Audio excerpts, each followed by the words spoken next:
वो न सिर्फ एक कुशल वक्ता हैं बल्कि कुशल संगठन क्षमता के धनी राजनेता हैं और प्रतिबद्धता का भाव न सिर्फ राजनीति बल्कि राजनीति से पहले मैं कहूँगा कि सार्वजनिक जीवन में जिस एक कमिटमेंट के भाव के साथ, एक प्रतिबद्धता के भाव के साथ आगे बढ़ने की बात की जाती है, प्रहलाद पटेल जी उस भाव के, उस धारा के प्रतिनिधि राजनेता हैं और मितभाषी हैं, लेकिन जहां आवश्यकता होती है वहां निर्भीकता, निडरता और खुलकर बोलना उनका स्वभाव है और बहुत महत्वपूर्ण दायित्व उन्होंने निभाया।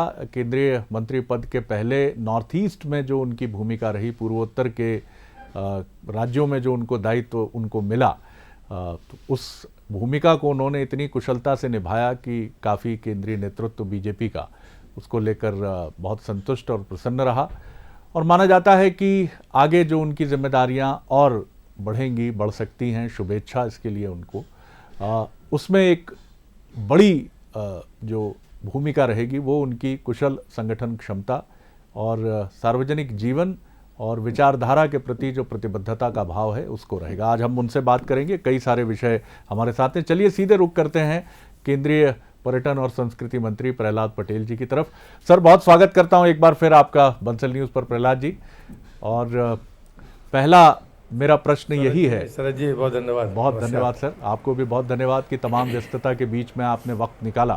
पहला मेरा प्रश्न यही है कि किस तरह आप कोरोना काल में, इस चुनौतीपूर्ण काल में आप देखते हैं, अब हम सब जीवन के लिए तैयार हैं और इसीलिए बड़ा सुंदर सा और बड़ा चुनौतीपूर्ण नाम भी प्रधानमंत्री ने और उनकी टीम ने दिया है, अनलॉक 1। अब जो हमने बंद किया था, अब धीरे धीरे हम उसको खोलने की तरफ, पहले चरण की तरफ हम आगे बढ़ चले हैं और ये धीरे धीरे भय निकालने, चिंता को दूर करने और आगे बढ़ने की दिशा में भी एक महत्वपूर्ण कदम है। किस तरह से देखते हैं आप अनलॉक 1 को और कोरोना काल की इन चुनौतियों को जो बहुत बहुत जबरदस्त है? जी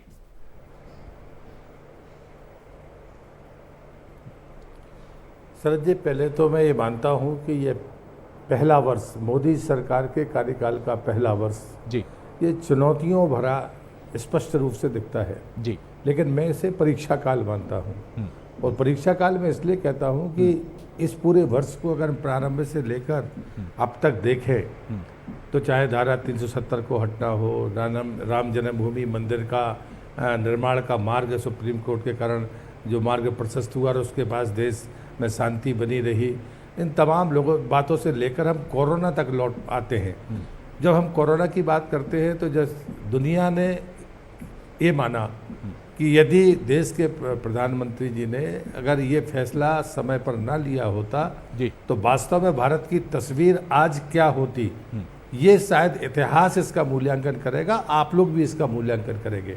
लेकिन ये बात भी उतनी ही सच है कि ये देश एक साल तक घर में बिठाकर नहीं खिलाया जा सकता।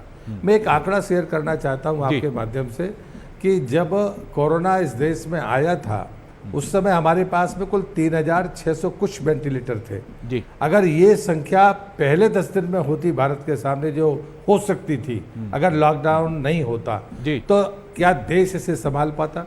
लेकिन हमारे पास में साधनों की कमी भले रही हो लेकिन संयम की कमी नहीं थी। ये हमारी संस्कृति की धरोहर, हमारे पूर्वजों की पुण्याई थी और प्रधानमंत्री ने उसी को हथियार बनाकर उस साधना वाले साधन का उपयोग करके मौत के अंबार को लगने से रोका, अंकुश लगाया। लेकिन ये सच है जो दूसरी बात मैंने आपसे कही है कि घर बैठे हम लोगों को नहीं खिला सकते, देश की सामर्थ्य नहीं है, इसलिए मजदूरों को मजदूरी चाहिए, उद्योग धंधों को कामकाज चाहिए, उत्पादन ज़रूरी है। और इसलिए मुझे लगता है कि ये लॉकडाउन के बाद में जो खुलने का रास्ता है ये बिल्कुल पूरी तरह से सोच समझकर लिया गया कदम है और इसके लिए मैं नेतृत्व को बधाई देता हूँ। ये आपने बहुत इम्पॉर्टेंट बात कही है कि निश्चित तौर पर भारत जैसे एक विकासशील देश के लिए ये संभव नहीं है कि वो एक लंबे समय तक व्यवस्था को रोक कर रखे और उसी व्यवस्था को रोकने के साथ लोगों के लिए जो उनके जीवन उपयोगी चीज़ें हैं उनकी व्यवस्था करके रखे। ये भी बिल्कुल आपने ठीक कहा कि एक परीक्षा काल रहा ये एक साल जो मोदी सरकार का पूरा हुआ है, बहुत सारी चुनौतियां रही। इसी में आप जिस बुंदेलखंड रीजन से आते हैं प्रहलाद जी, वहाँ से श्रमिकों का पलायन एक बरसों पुरानी घटना है और बुंदेलखंड, ये चुनौती भी है बुंदेलखंड की, आपके सामने भी एक चुनौती है कि कैसे हम बुंदेलखंड को पिछड़ेपन के इस अभिशाप से निकालें। पूरे देश में हमने देखा कि जब श्रमिकों का पलायन शुरू हुआ तो कुछ बड़ी कारुणिक घटनाएं भी सामने आई, जो स्वाभाविक हैं, उनके लिए किसी दोषारोपण उचित नहीं है।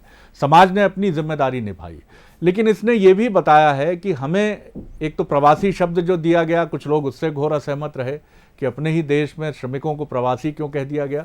दूसरी बात यह कि हमें उनके लिए राज्यों को, खास तौर पर अलग अलग स्टेट्स को, श्रमिकों के वेलफेयर के लिए एक बहुत मजबूत योजना के साथ सामने आना चाहिए। ये आपका प्रिय विषय इसलिए रहा है कि आपने श्रम प्रकोष्ठ भारतीय जनता पार्टी में बहुत दायित्व के साथ निभाया है आपने उसको। इस पर आपकी टिप्पणी चाहूंगा जी। मैं भी पहले से ही इस बात का शब्द का विरोध करता रहा हूँ जो लोग कहते हैं कि माइग्रेशन हो रहा है जी। कोई आदमी मन से रोजगार करने के लिए जा रहा है, आप उसको प्रवासी भी नहीं कह सकते, उसको माइग्रेटर भी नहीं कह सकते। जी, जी। मैं भी इस बात का हमेशा से विरोध करता रहा हूँ, लेकिन एक बात इस सच को समझना पड़ेगा कि जो आंकड़े आए हैं, इन आंकड़ों का अंदाजा कभी किसी को नहीं था। जैसे मैं उदाहरण के लिए कहूँ कि खुद दमोह में 67,000 लोग जिले से बाहर काम करते थे, मैं ऐसा कहूँगा जी, और वो वापस आए। और इसलिए मुझे लगता है कि ये जो संख्या है ये पहली बार देश के सामने आई है। अभी तक असंगठित क्षेत्र में काम करने वाले लोगों के बारे में एक मोटा आंकड़ा होता था कि देश में उनकी संख्या 48 करोड़ है, लेकिन मुझे लगता है ये पहली बार हुआ है। जो ग्रामीण विकास मंत्रालय के पास में पंचायतवार ये आंकड़ा है कि आपके जिले का व्यक्ति जिले से बाहर, राज्य से बाहर कहाँ पर काम करता है और कितनी संख्या में काम करता है। ये कि इस आपदा के बीच में तमाम विपरीत परिस्थितियों में हमें एक सकारात्मक एक संकेत मिला है जिस पर हमें सरकार काम करना जिसने शुरू किया है। दूसरी बात मुझे लगती है कि उनमें से स्किल कितने हैं, अनस्किल्ड कितने हैं, ये भी आंकड़ा जुटाने में सरकार को मदद मिली है। तीसरी बात लगता है कि माइग्रेशन के सेंटर्स तय हैं जहाँ प्रवासी व्यक्ति या रोजगार लेने के लिए लोग जाते हैं। जैसे उदाहरण के लिए महाराष्ट्र में पूना, गुजरात के कुछ डेस्टिनेशंस हैं जहाँ पर लोग जाते हैं। जिन जिलों से जाते हैं और जिन जिलों में जाते हैं, इनके बीच के में हमें कोई समन्वय का तंत्र स्थापित करना होगा ताकि दोबारा ऐसी परिस्थितियों में हम इन बातों को व्यवस्थित तरीके से कर सकें। सरकार ने आते समय तो ये कोशिश की थी कि लोग जहाँ है वहाँ रहे, लेकिन लोगों का भावनात्मक मुद्दा था, लोगों को घर वापस जाना था। लेकिन लौटते समय सरकार ने नीति बनाई है, भारत सरकार की मैं बात करता हूँ, कि यदि अब कोई मजदूर अपने काम में वापस जाना चाहता है तो रेलवे एक स्पेशल जो श्रमिक ट्रेन है उनके माध्यम से हम उसको वहाँ तक पहुँचाने के लिए तैयार है। लेकिन उसमें उद्योगपति की राय सहमति चाहिए या उसका आग्रह चाहिए। दूसरा, वहाँ का जो जिला कलेक्टर है उसका एक नोडल ऑफिसर की तरह अभी हम सरकार उपयोग करने के बारे में सोचती है। बिल्कुल, ये आपका एक बिल्कुल आप ठीक दिशा में इस बात को आगे बढ़ाने की कोशिश आपने की है। एक और जो बहुत ताज़ा तरीन मसला है उसकी तरफ मैं आपकी तवज्जो चाहूँगा। केंद्र सरकार के केंद्रीय कैबिनेट के आप एक अहम सदस्य हैं, महत्वपूर्ण मंत्रालय आपके पास है। चीन के साथ जो हमारे रिश्ते हैं, ये रिश्ते बड़े अलग रिश्ते हैं। हमारा पड़ोसी मुल्क है, एक बार उसके साथ हम युद्ध में भी जा चुके हैं, और ये भी हमने देखा है कि एक अलग किस्म की प्रतिस्पर्धा भी चीन के साथ हमारी है। वैश्विक परिस्थितियां जो अभी की हैं, चीन की क्या स्थिति है आप बेहतर जानते हैं। अभी फिर सीमा पर चीन के साथ हमने तनाव जैसी एक परिस्थिति को देखा है, जो चीन ये करता है और बड़ी चतुराई से या डिप्लोमेसी से वो फिर पीछे हट जाता है। स्वाभिमान के साथ आगे बढ़ने की एक बात केंद्र सरकार कर रही है, एक स्वाभिमान के साथ। नितिन गडकरी कह रहे हैं कि ये भारत के लिए एक अपॉर्चुनिटी है कि चीन से मल्टीनेशनल कंपनियां खिसक रही हैं। क्या आप कहते हैं हम एक जो लोकल जो है उसको लेकर वोकल होना ये बहुत ज़रूरी चीज़ है, और इसी के साथ हम वो जगह हासिल करें जो कभी चीन ने हासिल की दुनिया में। इस पर आपकी तवज्जो चाहूँगा तमाम पूरे मसले पर। जी शरद जी, मैं एक तो पर्यटन की ही बात करता हूँ। हमारा फोकस एरिया था कि चीन के लोग दुनिया भर में 26 करोड़ के आसपास जाते हैं, हमारे यहाँ 3 लाख ही आते हैं। तो हम पहले सोचते थे कि चीन के लोग हमारे यहाँ पर आए जी बुद्धिज्म के नाम पर या बाकी जो भी अनुकूलता है, जी। लेकिन अब सिनेरियो बदल गया कोरोना के बाद। लेकिन चीन जाने वालों की संख्या 66 करोड़ है। क्या उसके लिए भारत डेस्टिनेशन हो सकता है? तो मैं हाँ कहूँगा। हाँ, आज की तारीख में मोदी जी के नेतृत्व में कोरोना के काल में 3 बातें आई हैं जिससे हम चीन से मुकाबला कर रहे हैं और प्रतिस्पर्धा में हम सुरक्षित रूप से खड़े हैं। नंबर 1, मुझे लगता है कि भारतीय जीवन शैली के प्रति दुनिया के में जो मान बढ़ा है और विश्वास बढ़ा है। नमस्ते कहने का निवेदन हमने नहीं किया, दुनिया ने नमस्ते कहना शुरू किया हाथ मिलाने की जगह। एक उदाहरण दे रहा हूँ। दूसरी बात है, जो हमारी प्राचीन चिकित्सा पद्धति है उसके प्रति लोगों का विश्वास बढ़ा है। इस दौरान जितने भी विदेशी पर्यटक हिंदुस्तान की धरती पर थे, उन्हें अपने देश में जाना सुरक्षित नहीं समझा, भारत में रहना सुरक्षित समझा। तीसरी बात मैं कहता हूँ कि भारत जरूरतमंद देश है, औषधियों की दृष्टि से भी कम संसाधन हमारे पास है, आबादी का घनत्व ज़्यादा है, लेकिन उसके बावजूद भी वसुधैव कुटुंबकम का भाव सिर्फ हमारी जबान पर नहीं है।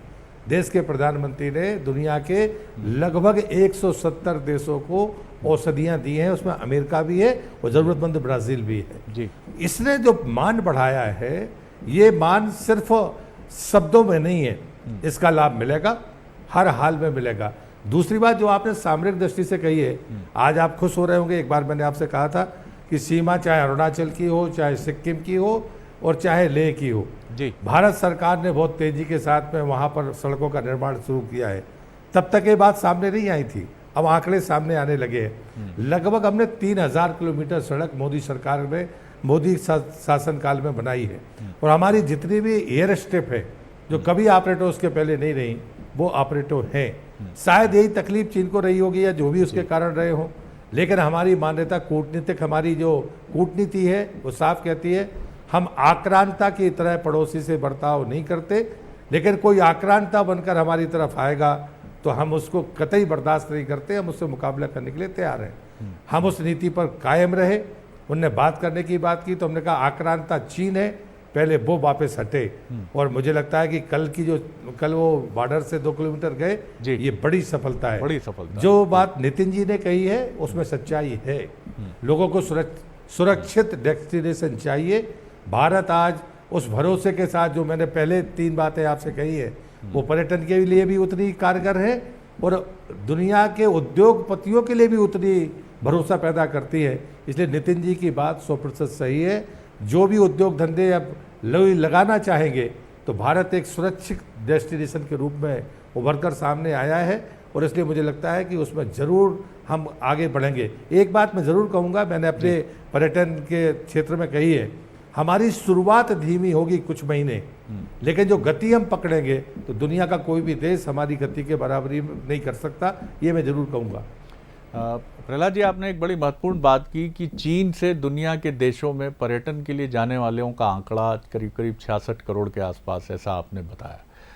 अब आप ध्यान इस पर केंद्रित कर रहे हैं कि वो चीन जो जाते थे, 66 करोड़ के करीब पर्यटक जाते थे दुनिया के अलग अलग हिस्सों से, अब इनको आप भारत खींचने की कोशिश कर रहे हैं। यानी आप एक अपॉर्चुनिटी में बदल रहे हैं कोरोना काल को कि आप एक श्रेष्ठ, जो वसुधैव कुटुंबकम की भावना का प्रतिनिधि देश है भारत, जहां विदेशी पर्यटकों ने कोरोना काल में अपने नेटिव स्टेट, अपने देशों में जाना पसंद नहीं किया क्योंकि उनको लगा भारत सुरक्षित है। और ये आपकी बात प्रामाणिक बात है। गोवा में जितने विदेशी पर्यटक रुके रहे इस दौरान, फ्रांस, इटली, स्पेन, अमेरिका के, ये अपने आप में एक कीर्तिमान है जो भारत की नीति को और भारत के प्रेम को भी दर्शाता है। इस पर मैं तवज्जो चाहूँगा क्योंकि कहा जा रहा है पर्यटन उद्योग काफ़ी इससे प्रभावित हुआ है, लेकिन यह अवसर भी है और हो सकता है कि भारत इस अवसर को, और आप जिस तरह से आपको पहचाना जाता है, आप एक इसको अवसर में बदल दें भारत के लिए। इस पर आपकी क्या सोच और क्या दृष्टि है केंद्रीय पर्यटन मंत्रालय के मुखिया होने के नाते? जी, मेरा मंतव्य बड़ा साफ रहा है। मैं पहले दिन से ही आश्वस्त था कि गति हमारी धीमी होगी, लेकिन गति इतनी तेज होगी कि कोई हमारी बराबरी नहीं कर पाएगा और उसका आधार बड़ा साफ है। एक आंकड़ा मैंने आपको दिया कि एक फोकस एरिया पहले चीन था, नीति में परिवर्तन हुआ है। चीन जाने वालों को भारत की तरफ बुलाना और उसके आधार पर वो सब कुछ है जो चीन देखने के लिए लोग जाते थे, वो भारत की धरती पर है। दूसरा एक आंकड़ा और है कि जो विदेशी पर्यटक भारत आता था, जो अभी की परिस्थितियों में नहीं आएगा, उसकी संख्या 1.989 करोड़ है, लेकिन जो देश से बाहर जाने वालों की संख्या है वो 2.6 करोड़ है। जी जी। तो मुझे लगता है कि वो भी विदेश जाने के इच्छुक नहीं है। जो प्रधानमंत्री जी ने मंत्र दिया, देखो अपना देश, आप 3 साल में 15 डेस्टिनेशन देकर आइए, उसके बाद विदेश जाइए, तब कोरोना नहीं था। मैं समझता हूँ प्रधानमंत्री जी का ये मंत्र अब डोमेस्टिक टूरिज्म की शुरुआत करेगा। वो हमारे देशवासी जो विदेश की यात्रा पर जाते थे, वो अब हिंदुस्तान की यात्रा में भी अगर जाते हैं तो वो संख्या भी मामूली नहीं है, वो 2.6 करोड़ है। और इसलिए मुझे लगता है कि वेलनेस टूरिज्म, योगा, हमारी भारतीय चिकित्सा पद्धति के कारण ये जो 3 चीज़ें मिलकर वेलनेस टूरिज्म के लिए भारत वैसे भी सबसे महत्वपूर्ण स्थान माना जाता था, लेकिन इस कोरोना के बाद जहाँ पर बीमारी का इलाज नहीं है लेकिन लोग बीमार नहीं होंगे, ऐसी चिकित्सा पद्धति भारतीय चिकित्सा पद्धति है, उसके प्रति जो भरोसा बढ़ा है वो वेलनेस टूरिज्म को ऊंचाइयां देगा। एक होटल खोलने में रिस्क थी, लेकिन पर्यटन मंत्रालय तो सिर्फ सिफारिश करता है। गृह मंत्रालय ने घोषणा कर दी कि 8 तारीख से होटल खुलेंगी। 8 के पहले स्वास्थ्य मंत्रालय को और हमको मिलकर गाइडलाइंस जारी करनी है, वो हमारी तैयारी पहले से हमने कर रखी है।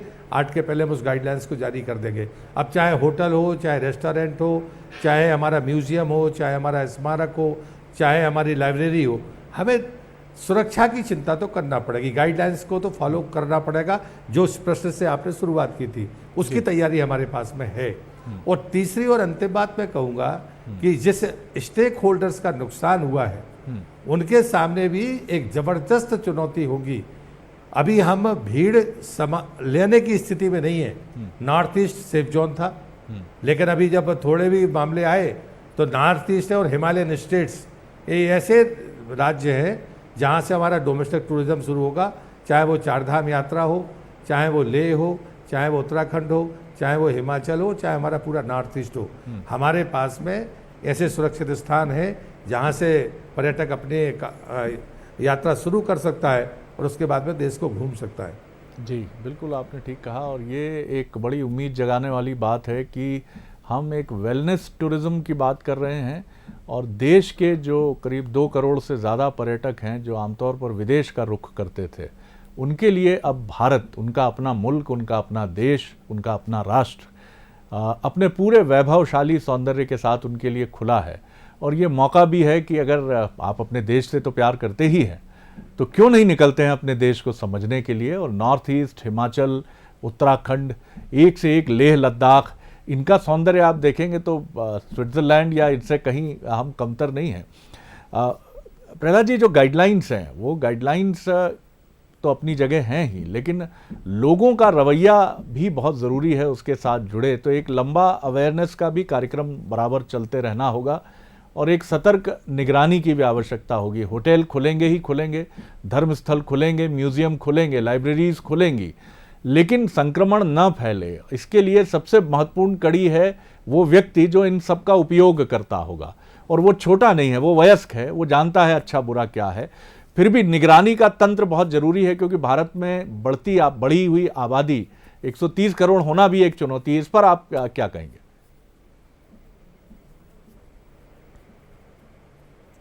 मैं तो सिर्फ इतना ही विनती करूंगा कि हमें निर्देशों का पालन तो करना पड़ेगा। जी, जीवन जागरूकता से ही बच सकता है।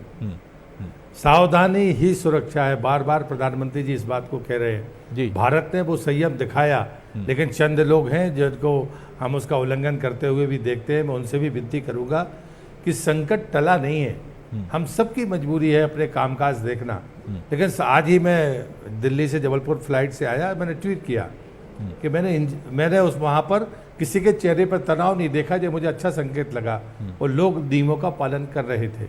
मुझे लगता है कि लोग कहीं पर भी जाए, कुछ चीज़ें हैं धीरे धीरे स्मूथ होगी, इसके साथ हमें चलना पड़ेगा।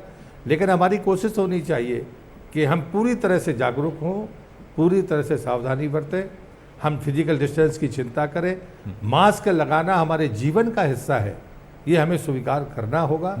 तो मुझे लगता है कि वो हमारे लिए भी ठीक होगा और हमारे परिजनों और समाज के लिए भी ठीक होगा। तो ये चीज़ें जब मैं इस बात की वकालत करता हूँ तो मैं उन लोगों को एड्रेस करता हूँ कि होटल कितने दिन बंद रखेंगे। उनके पास वेतन का संकट भी है, लोगों के कामकाज का है, लेकिन अनुशासित होकर हमें करना होगा। और जो बातें आंकड़ों की लोग करते हैं, मैं उनसे विनती करूंगा कि अभी देश 2 करोड़ लोगों को एक साथ पर्यटक के तौर पर मैनेज करने की स्थिति में नहीं है। इसलिए आंकड़ों की बातें अपन 4 महीने बाद करेंगे। सबको अधिकार है कि वो समीक्षा करे, लेकिन मेरा विश्वास है कि लोग ज़्यादा आएंगे, हम उनको अतिथि सत्कार दे सकें, सावधानी के साथ सुरक्षा दे सकें, उनके स्वास्थ्य के साथ कोई खिलवाड़ ना हो, इस गारंटी के लिए जरूर हमें परिश्रम भी करना पड़ेगा और एकजुट होकर काम करना पड़ेगा। बिल्कुल। आखिरी प्रश्न कर रहा हूँ प्रहलाद जी इस बातचीत का। मध्य प्रदेश की राजनीति, जाहिर तौर पर आपका अपना गृह राज्य है, 24 उपचुनाव हैं और इन उपचुनावों का समीकरण दोनों ही पार्टियों के लिए, सत्ताधारी दल बीजेपी और अपोजिशन कांग्रेस के लिए बहुत महत्वपूर्ण है। और जो भी नतीजे होंगे वो नतीजे मध्य प्रदेश की राजनीति को स्थायित्व प्रदान करने की दृष्टि से बहुत महत्वपूर्ण होंगे, अगर वो एक उस समीकरणों की दृष्टि से सामने आते हैं जिसकी अपेक्षा दोनों ही दल कर रहे हैं। दोनों की इच्छा है कि ये उनको मजबूती प्रदान करें। इन परिस्थितियों में एक बहुत बदली हुई परिस्थिति है मध्य प्रदेश की राजनीति की। 22 सदस्य बीजेपी के साथ अब जुड़ गए हैं, कांग्रेस में थे जो। इस पूरे परिवेश पर और उपचुनाव को लेकर आप क्या कहेंगे?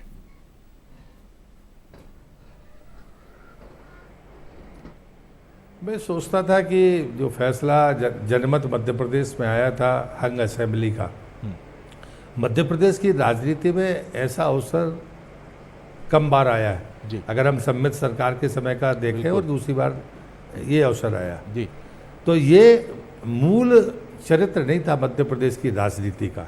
कौन दोषी है कौन नहीं है इस बहस में मैं जाना नहीं चाहता, लेकिन मैं सोचता था क्या 5 साल इसी परिस्थिति से ये राज्य गुजरेगा, लेकिन ऐसा नहीं हुआ और अचानक ये परिस्थितियां बनी और उसके बाद में फिर से शिवराज जी इस प्रदेश के मुख्यमंत्री बने हैं। लेकिन ये जनमत होगा 24 सीटों का, जो मुझे लगता है कि सारी बातों का उत्तर देगा। और मैं ऐसा विश्वास करता हूं कि लोगों ने अपनी गलती को सुधारने की कोशिश की है, निमित्त कोई बना हो, लेकिन लोगों ने गलती सुधारने की कोशिश की है। वास्तव में यहाँ पर मध्य प्रदेश में जिस प्रकार के विचारधारा की राजनीति चाहिए, जिस प्रकार से विकास का मॉडल का मार्ग चाहिए, उसके लिए लोग भारतीय जनता पार्टी को स्वीकार करेंगे। और मेरा पक्का यकीन है कि ये 24 जो उपचुनाव हैं इसमें भारतीय जनता पार्टी जीत हासिल करेगी और एक स्थायी सरकार कायम करके हम पूरा कार्यकाल पूरा करेंगे ताकि बेहतर विकास का रास्ता तय कर सके। ये 2020 परीक्षा का वर्ष है, ये बात मैंने पहले भी आपसे कही थी। बिल्कुल। और मेरा विश्वास है इस परीक्षा में हमारा केंद्रीय नेतृत्व भी पास हुआ है, हमारा राज्य का नेतृत्व भी पास होगा। ये बड़ी इम्पॉर्टेंट और बहुत आपकी आशावाद से भरी बात है कि 2020 है ये वर्ष, और 2020 की तरह पल पल परिवर्तित परिस्थितियों का ये वर्ष है और ये हम देख ही रहे हैं जी। और प्रहलाद जी आशान्वित हैं कि ये 2020 बीजेपी के पक्ष में केंद्र में भी जाएगा। और जी आप कुछ कह रहे हो तो बात पूरी कर लें प्रहलाद जी। नहीं, मैं तो कह रहा था 2020 बाकी जगह भी होता है 2020, तो ये 24 है। ये बिल्कुल आपने ठीक कहा क्रिकेट में। जी बहुत धन्यवाद करता हूं प्रहलाद जी। केंद्रीय पर्यटन और संस्कृति मंत्री प्रहलाद पटेल जी हमारे साथ थे, बहुत शुक्रिया इस बातचीत के लिए।